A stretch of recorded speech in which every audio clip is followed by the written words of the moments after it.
सभी को जय मसीह की। हम परमेश्वर का धन्यवाद करते हैं। प्रभु ने एक और अवसर हमारे जीवन में दिया कि हम फिर से उसके वचन से कुछ देर सुन सके। इस प्रोग्राम को ऑर्गेनाइज करने वाले तमाम प्रिय लोगों पर भी मैं परमेश्वर की आशीष को मांगता हूँ। प्रभु उन सभी को आशीष करे, ब्लेस करे, ऐसी मेरी प्रार्थना है। आइए कुछ समय हम वचन से मनन करने जा रहे हैं। आज का जो हमारा विषय है वो है यशाया नबी की किताब 59 अध्याय पहला वचन। The book of Isaiah chapter 59 verse 1। सुनो, यहोवा का हाथ ऐसा छोटा नहीं हो गया कि उद्धार न कर सके, न वह ऐसा बहिरा हो गया है कि सुन न सके। Behold, the Lord's hand is not shortened that it cannot save, or his ear dull that it cannot hear। आइए एक क्षण अपनी आंखों को बंद करेंगे और हम प्रार्थना करेंगे। स्वर्गीय पिता परमेश्वर, आपका धन्यवाद करते हैं इस समय के लिए प्रभु, जो आपने हमारे जीवन में दिया कि हम वचन से सुन सके, उसके अनुसार चल सके। प्रभु, आपका वचन सामर्थ्य जीवित है, हमसे बात करता है। हम प्रार्थना करते हैं, हम दीन करते हैं अपने आप को प्रभु, और हम प्रार्थना करते हैं कि आप हमें इस वचन के द्वारा हमसे बात कर, हमें समझा। परमेश्वर मुझे अपना मुख बना कर इस्तेमाल कर, सुनने वाले तमाम प्रियजनों पर आपका आशीष मांगते हैं और इस प्रार्थना को यीशु नासरी के पवित्र नाम से मांगते हैं। सुनो ग्रहण कर प्रेम पिता, आमीन।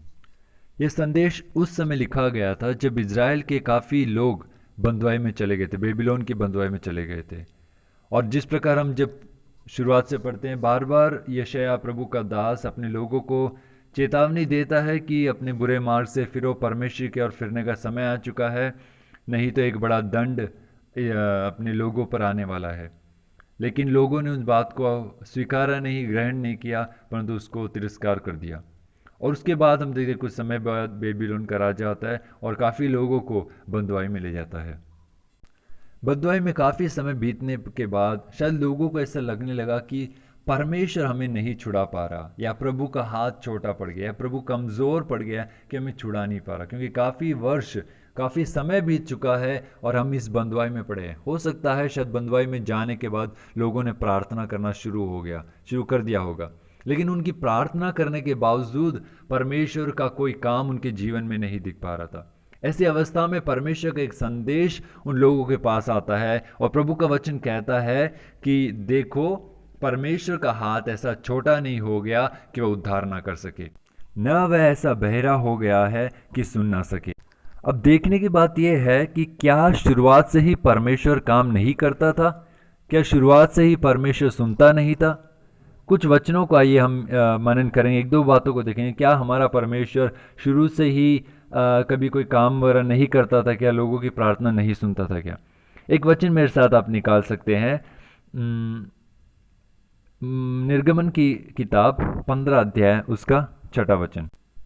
हे यहोवा, तेरा दाहिना हाथ शक्ति में महाप्रतापी हुआ। हे यहोवा, तेरा दाहिना हाथ शत्रु को चकनाचूर कर देता है। ये इजरायली लोग आते हैं कि परमेश्वर की महिमा करते हुए कहते हैं, हे परमेश्वर, तेरा दाहिना हाथ शक्ति में महाप्रतापी है और तेरा दाहिने हाथ ने शत्रुओं को चकनाचूर कर दिया है। कहने का मतलब, पुराने अवस्था में जब इजरायलियों को मिस्र से परमेश्वर छुड़ा कर लाता है, तो एक गीत वो अपने अनुभव से या फिर देख कर कहते हैं कि परमेश्वर का हाथ शक्तिशाली है, वो छुड़ाने की सामर्थ्य रखता है। और यूहन्ना जब आप 10 का 29 पढ़ेंगे तो उसमें इस प्रकार लिखा है कि no one can snatch us from God's hand if we are in his hand. कि प्रभु यीशु मसीह कहते हैं कि कोई भी पिता के हाथ से, जो कोई पिता के हाथ में है, उसमें थोड़ा पैराफ्रेज करके बोल रहा हूँ कि जो कोई पिता के हाथ में, जो व्यक्ति परमेश्वर के हाथ में, उसके हाथ से शैतान या कोई भी व्यक्ति उसको परमेश्वर से अलग नहीं कर सकता। यानी परमेश्वर का हाथ इतना सामर्थ्य है कि उसके हाथ से कोई किसी को छुड़ा नहीं सकता, कोई बाहर निकाल नहीं सकता। पहला पत्रस 5:6 कहता है कि परमेश्वर का हाथ सामर्थ्य है, शक्तिशाली है। एजरा की किताब में यदि हम पढ़ते हैं तो 8:21 से लेकर 23 में यदि हम पढ़ते तो इस प्रकार वचन बताता है कि परमेश्वर का हाथ हम सभी, उन सभी के ऊपर जो उसको खोजते हैं, भला बना रहता है। एक बार वो वचन हम पढ़ेंगे, एजरा नबी की किताब 8वां अध्याय वचन 21 से 23। इंग्लिश में इस प्रकार लिखा है, the hand of our God is good on all who seek him. Hindi में थोड़ा तर्जुमा अलग किया है। हिंदी में लिखा, हमारा परमेश्वर अपने सब खोजियों पर भलाई के लिए कृपा दृष्टि रखता है। हिंदी बाइबल में एक स्टार लगा रखा है, एस्ट्रिक का साइन लगा रखा है कृपा दृष्टि के ऊपर, वो नीचे लिखा है कि मूल में हाथ, यानी कहने का मतलब हमारे परमेश्वर का हाथ भलाई के लिए काम करता है जो उसको खोजते हैं। यानी परमेश्वर का वचन कहता है जो कोई प्रभु को खोजता है उसके लिए परमेश्वर का हाथ सामर्थ्य काम करता है, भलाई के लिए काम करता है। एक और वचन हम पढ़ सकते हैं जो यशाया 41 का 10, 41 का 10 कहता है परमेश्वर का हाथ धार्मिक है, धार्मिकता का काम करता है। प्रभु का हाथ अच्छाई या खराई का काम करता है।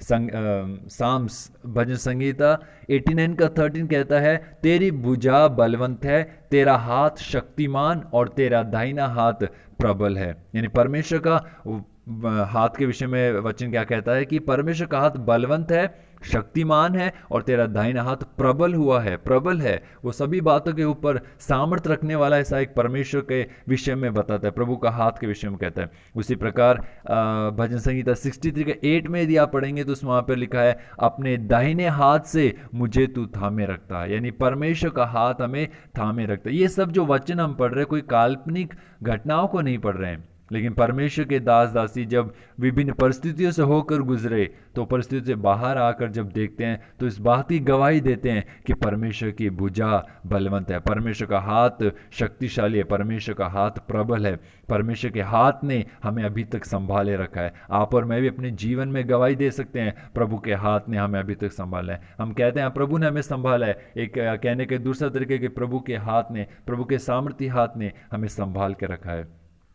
लेकिन फिर 100 भजन संगीता 138 के साथ में लिखा है परमेश्वर अपने दाहिने हाथ से छुड़ाता है, यानी उद्धार करता है। The arm of the Lord does deliver us, परमेश्वर का हाथ हमें छुड़ाता है, उद्धार करता है। तब यहाँ पर एक बात जो सामने आती है, जब हमने इतने सारे वचन पढ़े उन सब में बार बार लिखा है कि परमेश्वर का हाथ हमें छुड़ाता है, परमेश्वर का हाथ हमें बचाता है, उद्धार करता है। तो क्या कारण है आज इस समय लोग इस प्रकार क्यों कह रहे हैं कि परमेश्वर का हाथ ढीला पड़ गया है या परमेश्वर का हाथ छोटा पड़ गया है? आप यदि कल्पना करें एक बड़ा व्यक्ति है, उसका हाथ यदि छोटा होगा तो वह दर्शाता है कि उसका हाथ शायद कमज़ोर है, इतना सामर्थ्य काम नहीं कर पाएगा। लेकिन परमेश्वर का हाथ, केवल लोग हम कल्पना करते हैं अपनी परिस्थितियों को देखकर हमें लगने लगता है कि प्रभु का हाथ कमज़ोर पड़ गया है, प्रभु का हाथ सामर्थ्य, प्रभु के हाथ में शायद सामर्थ्य नहीं बची कि हमें छुड़ा सके।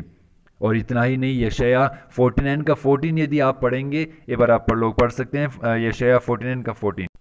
वचन कहता है परंतु सिय्योन ने कहा यहोवा ने मुझे त्याग दिया है, मेरा प्रभु मुझे भूल गया है। So this is a complaint, ये एक शिकायत है परमेश्वर से। लोग कह रहे हैं कि प्रभु तूने हमें भुला दिया है, तू हमें भूल गया है, तूने हमें त्याग दिया है। यानी अभी तक जो हाथ हमारे लिए सामर्थ्य काम करता था, छुड़ाता था, बलवंत था, आज उस हाथ की जब सामर्थ्य हमारे जीवन में हम नहीं देख पा रहे हैं तो हमें लगने लगा है कि प्रभु हमें भूल चुका है, प्रभु हमें त्याग दिया है, प्रभु ने हमें त्याग दिया है, इसीलिए परमेश्वर हमारे लिए काम नहीं कर रहा। और उसका अगला भाग यशाया 59 का पहला वचन में लिखा, एक और बात भी लोग कहते हैं कि उसका कान क्या है, धीमा सुनता है। यहाँ पे लिखा है इंग्लिश में लिखा है और इस ear dull that it cannot hear. लोग शायद मन में ऐसे विचार करें कि परमेश्वर का कान शायद सुन नहीं पा रहा। कई बार ऐसा होता है हमारी उम्र जैसे जैसे बढ़ती है या फिर हम बहुत ज़्यादा, यदि कोई जवानी में भी हो जाता है, यदि आप बहुत ज़्यादा म्यूज़िक सुनते हैं या कान में हमेशा ईयरफोन्स लगा के रखते हैं, आप कुछ समय बाद पाएंगे कि आपका हियरिंग कैपेसिटी कम होते चला, या बुजुर्ग होते हैं तब भी ऐसा प्रकार होता है, हमें धीमा सुनता है या ऊंचा सुनता है, कहने मतलब सुनने में तकलीफ होने लगती है। तो शायद लोगों को लगने लगा अरे इतने वर्ष हो गए ना, शायद परमेश्वर बूढ़ा हो गया, शायद परमेश्वर का काम या परमेश्वर का कान इतने अच्छे से नहीं सुन पा रहा। लेकिन हम जानते हैं यदि हम भजन संगीता 94 का 8 और 9 पढ़ेंगे, एक बार हम उस वचन को निकाल सकते हैं और पढ़ सकते हैं। भजन संगीता 94 उसका 8 और 94 का 8 इस प्रकार कहता है, तुम जो प्रजा में पशु सरीखे हो विचार करो, और हे मूर्खो तुम कब बुद्धिमान बनोगे। और 9वां वचन कहता है, जिसने कान दिया क्या वह आप नहीं सुनता, जिसने आंख रची क्या वह आप नहीं देखता। यानी और इंग्लिश में मैं पढ़ना चाहूँगा, उसका 8 कहता है, understand O dullest of the people, fools when will you be wise, he who planted the ear does he not hear, he who form the eye does he not see. एक question, एक सवाल भजनकार उठाता है कि जिसने कान दिया क्या वह आप नहीं सुनता। यानी कहने का अर्थ है शायद उस समय में भी फिर से लोगों को लगने लगा था या कि परमेश्वर हमारी नहीं सुन रहा।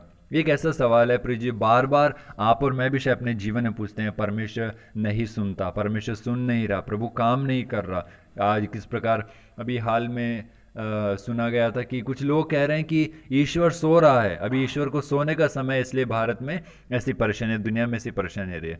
तो यानी कहने का मतलब हम कई बार अपने परमेश्वर को अपने समान कंपेयर करने लगते हैं कि अरे मैं थक जाता हूँ, मैं सो जाता हूँ, मुझे कम सुनता है या मेरे से काम नहीं हो पाता। वैसे ही शायद परमेश्वर के साथ भी घट रहा है, लेकिन ऐसा नहीं है। प्रभु का वचन कहता है जिसने कान दिया, जिसने हमें आंख दिया, जिसने हमें हाथ दिया, क्या वो नहीं सुनता, क्या वो काम नहीं करता, क्या वो नहीं देखता। प्रभु जो परमेश्वर सब करता है, परमेश्वर का हाथ ढीला नहीं हुआ, प्रभु का कान सुनना कम नहीं हुआ है। और इसी प्रकार एक और वचन हम लोग पढ़ सकते हैं, भजन संहिता 116 उसका 1 और 2 वचन कहता है, मैं प्रेम रखता हूँ इसलिए कि यहोवा ने मेरे गिड़गिड़ाने को सुन लिया है। और दूसरा वचन कहता है, उसने जो मेरी ओर कान लगाया है इसलिए मैं जीवन भर उसको पुकारा करूंगा। इंग्लिश में इस प्रकार है, I love the Lord because he has heard my voice and my pleas for mercy, because he inclined his ear to me, therefore I will call on him as long as I live. भजनकार अपने अनुभव को कहता है कि प्रभु मेरी प्रार्थना को सुनता है, इसलिए मैं परमेश्वर से प्रार्थना करता हूँ, परमेश्वर से प्रेम करता हूँ। और वो उसने मेरी गिड़गिड़ाहट को सुना है। उसने फिर अगर 3 से अगर आगे पढ़ेंगे तो वहाँ पे लिखा है कि मृत्यु की रस्सियाँ मेरे चारों ओर थी, इन सब से बहुत सारी परेशानियों से मैं उलझा हुआ था। एक आज की समान एक समस्या को हम देखते, the snares of death encompassed me, the pangs of Sheol laid hold on me, I suffered distress and anguish. मृत्यु की रस्सियाँ मेरे चारों ओर थी, मैं अधोलोक की सकेती में पड़ा था, मुझे संकट और शोक भोगना पड़ा। लेकिन तब परमेश्वर आपका दास प्रार्थना करता है और प्रभु उसको उन सब से छुड़ाता है। और यशायाह 59 के 2 में लिखा है, उनके कंडीशन, उसकी आज की वर्तमान अवस्था को बताता है, इस कारण न्याय हमसे दूर है और धर्म हमारे समीप ही नहीं आता। हम उजाले की बाट तो जोहते हैं परंतु देखो अंधियारा ही बना रहता है। हम प्रकाश की आशा तो लगाए हैं परंतु घोर अंधकार ही में चलते। कहने का अर्थ है कि हम एक प्रकाश के लिए, एक ज्योति के लिए इंतजार कर रहे हैं, परंतु हम जब चारों ओर देखते हो तो अंधेरा ही अंधेरा दिखता है। हम बड़ी आस लगाते हैं, हमें बड़ी आशा है, लेकिन हमारी आशा बार बार टूटती हुई दिखती है। अब इसके बाद जब हम इस बात को हम देखते, ऐसी परिस्थिति क्यों हुई, क्या कारण है कि परमेश्वर ने अपने लोगों को एक ऐसी चुनौती भरे समय में छोड़ दिया, ऐसे जैसे लगता है लोगों को कि परमेश्वर ने छोड़ दिया। तो आगे हम देख सकते हैं उसका दूसरा वचन हमें बताता है कि क्या कारण है कि प्रभु हमारी नहीं सुनता। और दूसरा वचन इस प्रकार कहता है, परंतु तुम्हारे अधर्म के कामों ने तुमको तुम्हारे परमेश्वर से अलग कर दिया है और तुम्हारे पापों के कारण उसका मुंह तुमसे ऐसा छिपा है कि वह नहीं सुनता। यानी कहने का अर्थ, परमेश्वर का वचन हमें यह भी बताता है कि यदि हम लोग, आपकी प्रार्थना नहीं सुनी जा रही है, यदि परमेश्वर काम अपने जीवन में नहीं देख रहे हैं, तो यह समय है अपने आप को टटोल के देखें। 7वां वचन 3 से लेकर आगे तक 9वें वचन तक, 8वें वचन तक परमेश्वर वचन बताता है कि कहाँ कमी आई है। एक उसमें से 7वां वचन मैं पढ़ना चाहूँगा, जहाँ पर लिखा है, वे बुराई करने को दौड़ते हैं और निर्दोष की हत्या करने को तत्पर रहते हैं। उनकी युक्तियाँ व्यर्थ है, उजाड़ और विनाश ही उनके मार्गों में है। और फिर आगे भी वचन इस प्रकार 8 में लिखा है, शांति का मार्ग वे जानते ही नहीं और ना उनके व्यवहार में न्याय है। उनके पथ टेढ़े हैं, जो कोई उन पर चल दे वह शांति ना पाएगा। इसका अर्थ है कि परमेश्वर का वचन स्पष्ट कर देता है कि क्यों परमेश्वर हमारे जीवन में काम नहीं कर पा रहा है। प्रिय जी, हम जानते हैं पाप और अधर्म ही है जो प्रभु को हमसे अलग करता है, वरना संसार की कोई ताकत, कोई शक्ति नहीं है जो हमें प्रभु से अलग कर दे। पाप आने के कारण मनुष्य परमेश्वर से दूर हो जाता है। परमेश्वर का वचन स्पष्ट बताता है कि ऐसा हमेशा से नहीं था, क्योंकि यशायाह 46 के 3 में हम लोग पढ़ते हैं, प्रभु का वचन कहता है, हे याकूब के घराने, हे इज़राइल के घराने के सब बचे हुए लोगों, मेरी ओर कान लगाकर सुनो। तुमको मैं ही तुम्हारी उत्पत्ति ही से उठाए रहा और जन्म ही से लिए फिरते आया हूँ। तुम्हारे बुढ़ापे में भी मैं वैसा ही बना रहूँगा और तुम्हारे बाल पकने के समय तक तुम्हें उठाए रहूँगा। मैंने तुम्हें बनाया और तुम्हें लिए फिरता रहूँगा, मैं तुम्हें उठाए रहूँगा और छुड़ाता भी रहूँगा। देखिए कितना परमेश्वर एक सुंदर वाचा लोगों के साथ बांधता है और ये बताता है कि तुम्हारी उत्पत्ति ही से मैं तुम्हें उठा कर लिए चला हूँ। लेकिन यदि आज तुम ऐसा समझ रहे हो कि यदि आप आज अपने जीवन में परमेश्वर काम को नहीं देख पा रहे हो और यदि परमेश्वर की इच्छा नहीं है, तो इसका अर्थ है कि हमारे अधर्म और पाप के कारण हम एक ऐसे दुर्दशा में फंसे हैं। फिर जब हम इब्रानियों किताब 11 अध्याय पढ़ेंगे तो उसमें हम पा सकते हैं कि काफ़ी लोग जो प्रभु के नाम के लिए शहीद हो गए, परमेश्वर ने उनको बचाया नहीं। लेकिन वहाँ हम जानते हैं कि वो उनके पाप के कारण नहीं था, वो परमेश्वर की इच्छा उनके जीवन में थी। हमारे जीवन में जो घटता है, यदि हमें लगता है कि ये परमेश्वर की इच्छा नहीं थी, तो शायद ये हमारे अधर्म के कारण हमारे जीवन में हुआ है। इसीलिए उसके बाद भी हम पढ़ते हैं यशायाह 59 का 13 से 15 और भी कारणों को बताता है, जिस प्रकार 2 से 8 में हमने पढ़े थे। यहाँ पर लोग कहते हैं कि क्या अपराध हमने किए थे। 13 वचन इस प्रकार कहता है, हमने यहोवा का अपराध किया है, हम उससे मुकर गए और अपने परमेश्वर के पीछे चलना छोड़ दिया। हम अंधेर करने लगे और उलटफेर की बातें कही, हमने झूठी बातें मन में गढ़ी और कही भी है। 14 वचन कहता है, न्याय पीछे हटाया गया और धर्म दूर खड़ा रहा, सच्चाई बाजार में गिर पड़ी और सीधाई प्रवेश नहीं करने पाती है। हाँ, सच्चाई खो गई और जो बुराई से भागता है वह शिकार हो जाता है। यहाँ पे देखिए कितनी एक दयनीय अवस्था, एक नेशन का पाप, एक राष्ट्र का पाप को यहाँ पर बताता है कि हमारी सड़कों में सच्चाई गिर गई, न्याय नहीं मिलता था, अधर्म बढ़ता था, हमने अपने परमेश्वर को छोड़कर अन्य ही मार्गों पर चलने लगे थे। ये कारण के बाद जब लोग अपने जीवन में टटोलते, अपने जीवन को देखते हैं, तब उन्हें समझ में आता है कि परमेश्वर का हाथ तो छोटा नहीं हुआ, प्रभु का कान तो बहरा नहीं हुआ, प्रभु की आंख तो अंधी नहीं हुई कि परमेश्वर नहीं देख रहा है, नहीं सुन रहा। प्रभु देखता है, सुनता है, कार्य करता है, लेकिन हमारे अधर्म जो हमारे ऊपर पड़े हैं, जिसने हमें अपने परमेश्वर से दूर कर दिया है, उसे हमें दूर करने की ज़रूरत है। राष्ट्र के पाप को या फिर अपने जीवन के पाप को, परिवार के पाप को, जो हमें परमेश्वर की आशीषों से वंचित करता है। ये समय है प्रिय जो हम प्रभु से कहे, परमेश्वर हमारे जीवन में या फिर हमारे देश में जो घट रहा है, हो सकता है हमारे पाप के कारण है। परमेश्वर हमारे विश्व में जो घट रहा है, प्रभु एक दयनीय अवस्था से जब हम गुजर रहे हैं, ये हमारे पाप के कारण है, अधर्म के कारण है। प्रभु हमें मन फिरा कर आपके पास लौटने के लिए एक अवसर दे। परमेश्वर प्रभु हमें मदद करे, क्योंकि नीति वचन में पढ़ते, जो अपने अपराध छिपाए रखता है उसका काम सफल नहीं होता, परंतु जो उसे मान लेता और छोड़ भी देता है, उस पर दया की जाती है, करुणा की जाती है। तो प्रभु का वचन हमें निश्चय दिलाता है प्रिय जीजो कि परमेश्वर यदि हम प्रभु की ओर मुड़ेंगे, प्रभु की ओर फिरेंगे, अपने बुरे मार्गों से मन हटाएंगे, तो प्रभु भी हमारे लिए सामर्थ्य काम करने को तैयार है। परमेश्वर का वचन हमारे लिए सच्चा है, सामर्थ्य है, जो हम इसे ग्रहण करते हैं, प्रभु हमारे लिए अद्भुत कार्य करने को तैयार है। यदि आज हम नम्र होते हैं, प्रभु के हाथों में अपने जीवन को समर्पित करते हैं, निश्चित रूप से प्रभु एक बड़े कार्य को हमारे जीवन में, हमारे देश में और विश्व में करने के लिए जा रहा है। आइए एक क्षण हम अपनी आंखों को बंद करेंगे और प्रार्थना करेंगे।